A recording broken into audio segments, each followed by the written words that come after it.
Assalamualaikum warahmatullahi wabarakatuh. Innal hamdalillah nahmaduhu wa nasta'inuhu wa nastaghfiruh wa na'udzubillahi min shururi anfusina wa min sayyiati a'malina. May yahdihillahu fala mudhillalah wa may yudlil fala hadiyalah. Asyhadu an la ilaha illallah wa asyhadu anna Muhammadan abduhu wa rasuluh la nabiyya wa la rasula ba'da. Perkenalkan, kami dari kelompok 4 yang beranggotakan Hana Fauzia, Alvina Putri Utami, Dianita Karunia, dan saya sendiri Gustina Larasati. Kami akan membahas materi tentang poligami.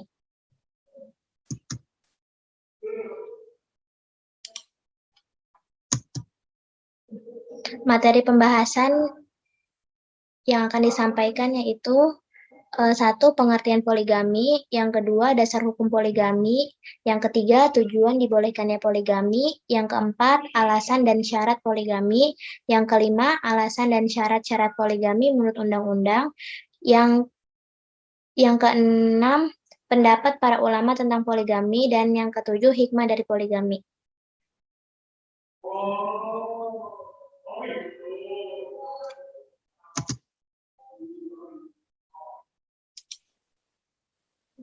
Yang pertama ada pengertian poligami.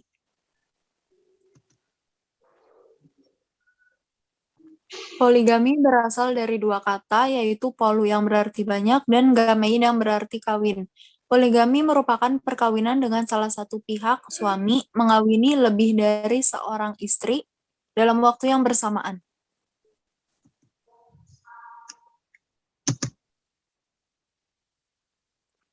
Yang kedua ada dasar hukum poligami.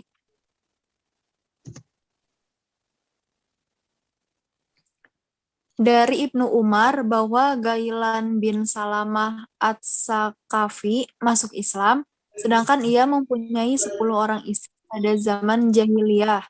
Lalu mereka juga masuk Islam bersamanya. Kemudian Nabi Muhammad SAW memerintahkan Ghailan untuk memilih atau mempertahankan 4 di antara mereka. Hadis riwayat Tirmizi.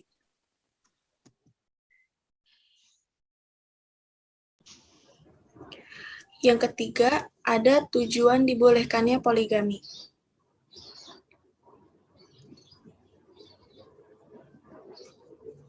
Tujuan poligami dapat dilihat pada praktek poligami yang dilakukan Rasulullah Shallallahu Alaihi Wasallam. Tujuannya itu yang pertama, untuk menjaga kehormatan perempuan dan lelaki. Yang kedua, untuk membantu menghilangkan kesulitan yang dialami para wanita yang kemudian menjadi istrinya. Yang ketiga, untuk memperbanyak keturunan atau solusi bagi pasangan suami dan istri yang sebelumnya sulit memiliki anak. Dan tujuan yang keempat itu agar lelaki tidak terjerumus ke dalam perbuatan berzina. Di sini baik laki ataupun perempuan.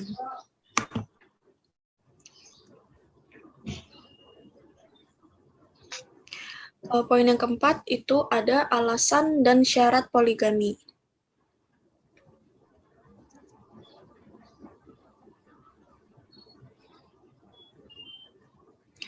Ya, jadi demi terwujudnya tujuan perkawinan yang disyariatkan oleh Islam, maka suami yang ingin melakukan poligami harus memperhatikan syarat-syarat yang harus dipenuhi dan beberapa alasan. Yang pertama itu, jumlah istri yang dipoligami tidak lebih dari 4. Pembatasan 4 wanita ini didasarkan pada Al-Quran Surat An-Nisa ayat 3. Dan jika kamu takut tidak akan dapat berlaku adil terhadap hak-hak perempuan yang yatim, bila mana kamu mengawininya, maka kawinilah wanita-wanita lain yang kamu senangi. 2, 3, atau 4. Kemudian, jika kamu takut tidak akan dapat berlaku adil, maka kawinilah seorang saja, atau budak-budak yang kamu miliki. Yang demikian itu adalah lebih dekat kepada tidak berbuat aniaya. Syarat yang kedua itu sanggup berbuat adil kepada para istri. Berbuat adil kepada para istri dalam poligami itu adalah masalah makan, minum, pakaian, tempat tinggal, menginap, dan nafkah. Nafkah itu baik nafkah lahir ataupun batin. Syarat yang ketiga itu wanita yang dipoligami tidak ada hubungan saudara dengan istrinya, baik susuan maupun nasab. Karena dilarang mengumpulkan istri dengan saudaranya atau dengan bibinya. Syarat yang keempat itu memiliki harta yang cukup untuk memenuhi kebutuhan keluarga. Jadi dengan bertambahnya istri, suami itu yang ingin menikah harus sudah mampu. Kalau misalnya dia belum mampu, jadi dia nggak boleh berpoligami dulu, karena nantinya bakal menyusahkan keluarganya.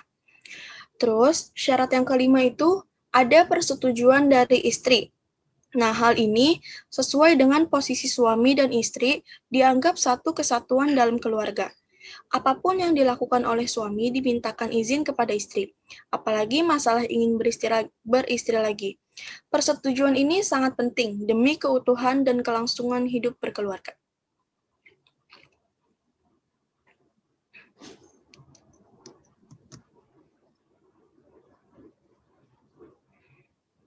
Selanjutnya ada alasan dan syarat-syarat poligami menurut undang-undang. Yang pertama ada alasan mengajukan poligami menurut undang-undang.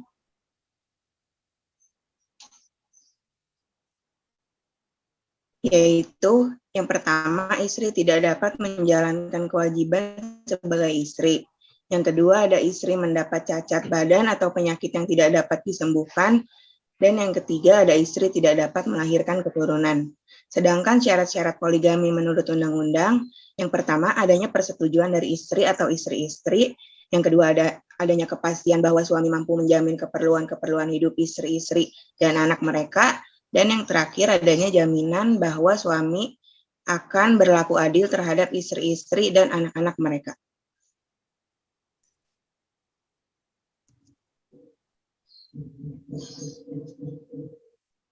Dan yang selanjutnya ada pendapat dari para ulama tentang poligami.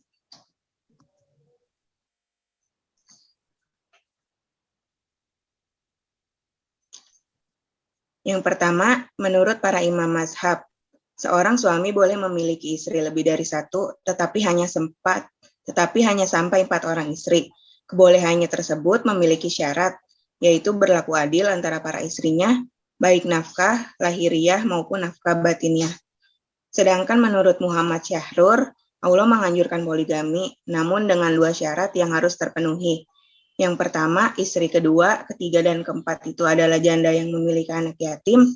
Dan alasan yang kedua, harus terdapat rasa khawatir tidak dapat berlaku adil kepada anak yatim. Sebaliknya, jika syarat-syarat tersebut tidak terpenuhi, maka perintah poligami menjadi gugur.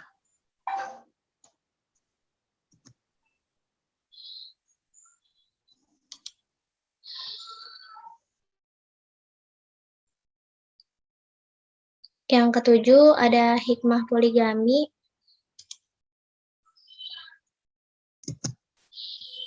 Hikmah poligami diantaranya satu, merupakan karunia Allah dan rahmatnya kepada manusia untuk kemakmuran dan kemaslahatan. Yang kedua, hikmah dari poligami itu dapat mengurangi jumlah janda sambil menyantuni mereka. Yang ketiga, ada memperbesar jumlah umat. Yang keempat, ada mengantisipasi kenyataan bahwa jumlah wanita lebih banyak dari laki-laki. Selanjutnya, hikmah poligami yaitu mendapatkan karunia dan rahmat Allah kepada laki-laki yang berpoligami dan membatasinya sampai dengan 4 serta berperilaku adil. Yang kedua, hikmah dari poligami yaitu merupakan syariat Islam. Kebesaran terletak pada keluarga yang besar pula. Jalan untuk mendapatkan jumlah yang besar hanyalah dengan adanya perkawinan dalam usia subur atau dengan berpoligami. Yang ketiga, negara. Negara yang mendukung agama seringkali menghadapi bahaya peperangan yang mengakibatkan banyak penduduknya meninggal. Oleh karena itu, haruslah ada badan yang memperhatikan janda-janda dan tidak ada jalan lain yang baik untuk mengurusi janda-janda itu kecuali dengan menikahi mereka. Di samping untuk menggantikan jiwa yang telah tiada, hal ini dapat dilakukan dengan memperbanyak keturunan dan poligami merupakan salah satu faktor yang dapat memperbanyak keturunan tersebut. Ya, jazakumullahu khairan. Sekian presentasi dari kelompok 4. Kurang lebihnya mohon maaf. Wassalamualaikum warahmatullahi wabarakatuh.